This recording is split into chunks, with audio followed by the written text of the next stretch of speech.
Hi guys, we've been having quite a few questions come up in the group about what to do when you've completed your A race for the season, whether that's your 70.3 or your Ironman.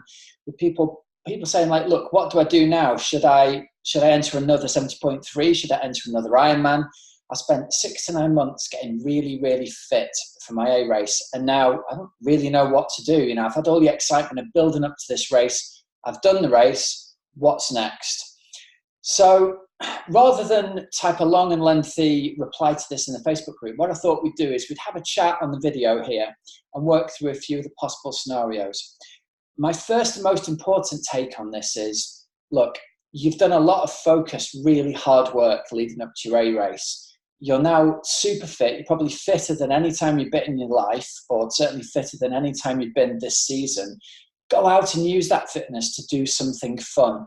So whatever that is that takes your fancy, doesn't necessarily have to be another triathlon, but anything swim or bike or run or any combination of those, any of those things that you want to go out and do that basically makes you feel inspired and makes you want to go out and keep on doing something. Now, you don't have to have the same high level of focus on your training as you did before, because a lot of that fitness is going to carry through all the way through to the rest of the season. But the key is to find something that really fires you up and that you really want to go and have a do and have a go at it and get yourself racing, just to really make use of that fitness that you've built up. So it might be, for example, that you want to do a late season marathon. It might be that you want to do swim run events. It might be that you want to do duathlon, ultras, running races, big sportives, time trials on the bike, open water swims. It's not that you're necessarily shifting away from triathlon, but it's that you maybe feel like you want to spend a month or two or maybe more doing something slightly different than focusing on doing another 70.3 or on another Ironman. Now, that being said, if you do want to do another 70.3 or Ironman or even sprint or Olympic, that's totally fine. We've got you absolutely covered with training plans for those. But in the past, within Team Oxygen Addicts, we've always said to people, look, we're entirely focused on doing 70.3 and Ironman distance races. That's what we've got the plans in place for. And anything that falls outside of that remit, if you like, we haven't really got the plans in place. However, from today, that's changing. I've been beavering away in the background, writing training plan after training plan, because what I'm seeing more and more is athletes saying, I've done my A race, now I want to go off and do something different. Late season marathon, ultra, swim run, things like that. So within Team OA, all those plans are now in place for you.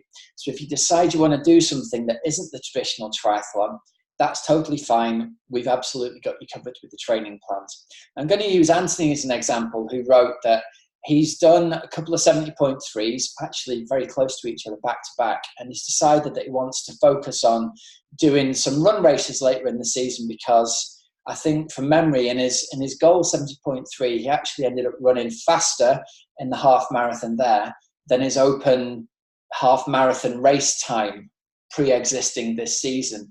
So we sort of said, look, I'd quite like to get out there and see what I can actually do just in an open half marathon, let it rip in a race and see where the numbers fall and kind of get a new idea of where he stands athletically.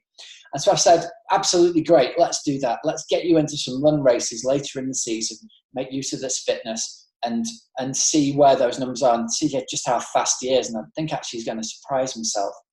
The key thing that we're going to do within Team OA, though, is we're not going to give you a traditional, purely run-based training plan. Even if you're going to do a late season marathon, it's not going to be the kind of plan you would get as a pure runner. It's not going to be 6 or even 8 or 10 runs a week.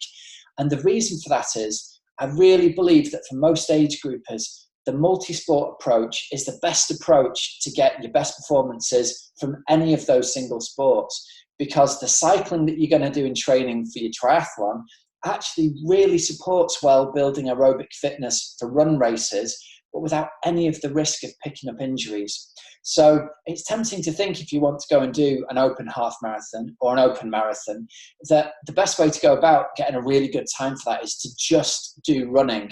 And that can be fine in a lot of cases, but it does come with that increased risk of injury that comes with trying to get your body to run 5 or 6 or even 8 times a week.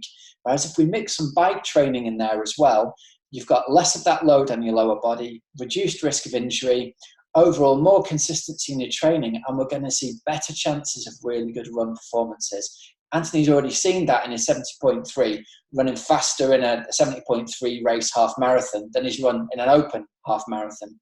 So that's the approach we're going to take. That's the way the time training system is going to help build people up for any of the races, no matter whether they're time trials, running races, swim races. We're going to keep training you like a triathlete, even though the event that you're focusing on might be a single sport event. Because the key thing that we want to do is minimize that risk of injury and help build the consistency that you get by having day after day, week after week of low chance of getting injury, high consistency training. Overall, come any race day, in any distance, at any event, you're going to have the best chance of success coming up. So for those of you listening who are already in Team Oxygen Addict, you can tag us in the Facebook group in there and let us know what your race plans are later in the season. And again, the plans are now ready to go for open running races, ultras, duathlons, sportives, time trials, but all based around using our time training system that's going to keep on training you as a multi-sport athlete for success in single sports. Okay, so hopefully you guys have found this useful. Hopefully it goes some way to explaining what our philosophy is to those of you who are not within the team yet. For those of you who are already in there, I know that you already know what's going on, but this will be a good explanation of why we're going to keep training you in the way that we do, even if you're going to focus on single sports. All right, guys, thanks very much for listening, and we'll see you all again soon.